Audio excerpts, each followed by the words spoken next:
Keni mukasiya kamu kutandika twatandikira masekati g'essomero erimu mu kirasi emu abaana bali babadde assignment genda maaso n'okuwandika kwa presidents ab'enjawulo abazze babaawo.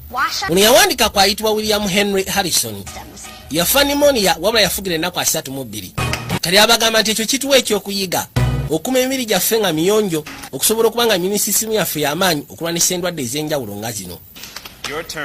Kati bagamba NB goddako okakasa butuufu sandiyagadde kukumira abaana butagenda ku vacation.